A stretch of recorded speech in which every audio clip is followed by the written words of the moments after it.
देखिए अपन ने दो सदिशों का अदिश गुणनफल पढ़ा था, स्केलर प्रोडक्ट। आज अपन कर रहे हैं वेक्टर प्रोडक्ट कि यदि ए और बी कोई दो वेक्टर हैं तो उनका सदिश गुणनफल their vector product is given by A B sine theta and cap. A is magnitude of first vector, B is magnitude of second vector, theta angle between them, और ये जो एन कैप है ये ए और बी जिस surface में है उसके लंबवत इकाई वेक्टर है, यूनिट नॉर्मल वेक्टर। तो इस हिसाब से आई क्रॉस जे क्या हो जाएगा?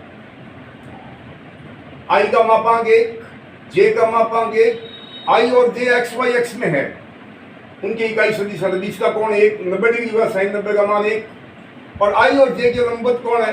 के क्या? एक्स एक्स और वाई एक्स के परपेंडिकुलर कौन है? जेड एक्स, और जेड एक्स का लंबवत इकाई सदिश कौन होता है? जेड एक्स का इकाई सदिश के क्या होता है? तो आई क्रॉस जे का मान क्या हो गया? के। ऐसे ही जे क्रॉस के का मान क्या हो जाएगा?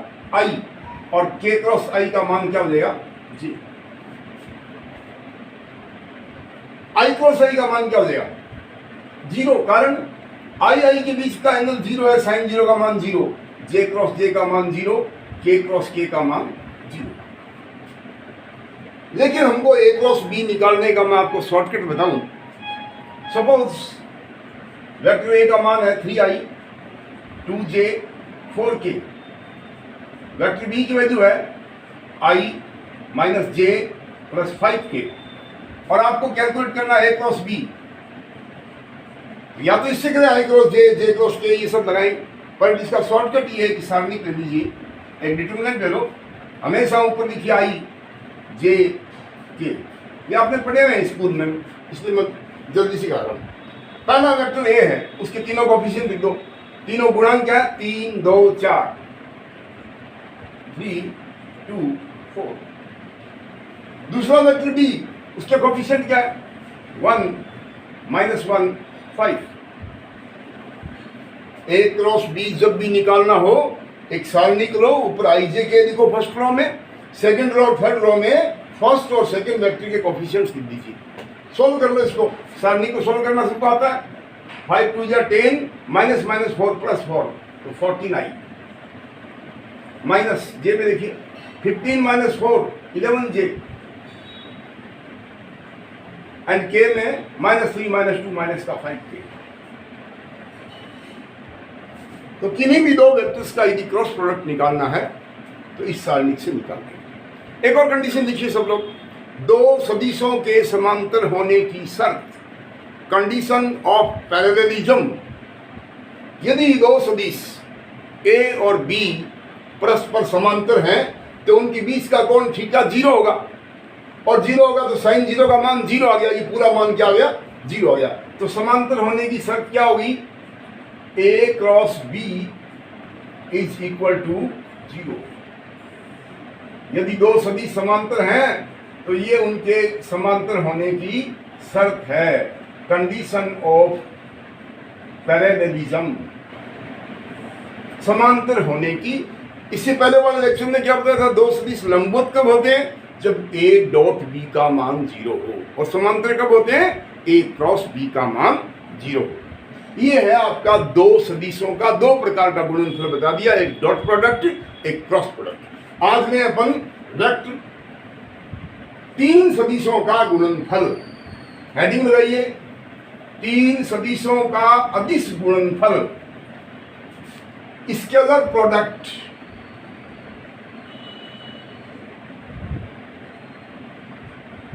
ऑफ 3 वेक्टर्स, 3 सदिशों का अदिश गुणनफल। नोट करिए, यदि ए बी सी 3 सदिश हैं, if vector A, vector B, vector C are 3 vectors, तो इनका अदिश गुणनफल निम्न होगा। Then their scalar product is given by, 3 सदिशों का अदिश गुणनफल ये होता है बेटा, vector A dot vector B cross vector C. The scalar product of 3 vectors is given by vector A dot B cross C। कैसे कैलकुलेट करेंगे? एक तरीका तो ये है, पहले B क्रॉस C निकालो डिटरमिनेंट से, और उसका ए से डॉट प्रोडक्ट ले लो। बेटा वेक्टर ए का मान लिख दीजिए। वेक्टर बी क्रॉस सी निकालना आता है ना सारणी आई जे के, पहले बी के तीनों कंपोनेंट फिर सी के तीनों कंपोनेंट, बट इसमें टाइम लगता है। मैं आपको इसका शॉर्टकट बताऊं, एक डिटरमिनेंट दे दो आप। पहला वेक्टर ए है ना, ए के तीनों कंपोनेंट लिख दो, माना A1 A2 A3। बी के तीनों कंपोनेंट लिख दो B1 B2 B3। सी के तीनों कंपोनेंट लिख दो C1 C2 C3 और कैलकुलेट कर लो। इस स्केलर प्रोडक्ट को A dot B cross C लिखते हैं, इसको ऐसे भी लिख सकते हैं, वेक्टर ए, वेक्टर कोई बीच में निशान नहीं, और वेक्टर सी, और बड़े ब्रैकेट में बंद करो। और इसको पढ़ते कैसे? We read it as vector A dot B cross C. और इसकी वैल्यू कैसे निकालते हैं? पहले ए के तीनों कंपोनेंट, बी के तीनों कंपोनेंट, सी के तीनों कंपोनेंट और डिटरमिनेंट का मान निकाल लीजिए। इसको स्केलर प्रोडक्ट क्यों कहते हैं? जब आप इस सारणी का मान निकालोगे तो कांस्टेंट आएगा, आई जे के गायब हो जाएंगे, इसलिए वेक्टर नहीं है, ये तीन सदिशों का अदिश गुणनफल एक अदिश है। सबके समझ आ रहा है? एक एग्जांपल लूंगा। यहां लिखिए vector product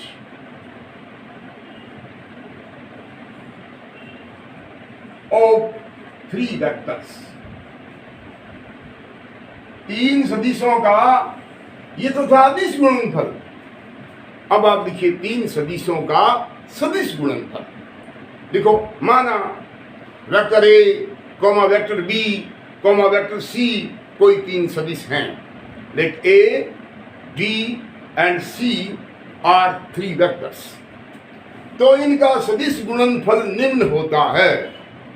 then the vector product of these three vectors is given by, scalar product और वेक्टर प्रोडक्ट में एक ही अंतर, इस डॉट की जगह क्रॉस कर दो आप, तो वेक्टर प्रोडक्ट होगा vector A cross vector B cross vector C. अब इसको कैलकुलेट करने का क्या तरीका है? पहले बी क्रॉस सी का वैल्यू निकाल दीजिए और फिर ए का उस वैल्यू से क्रॉस कर दीजिए, दो बार सारणी लिखना पड़ेगा।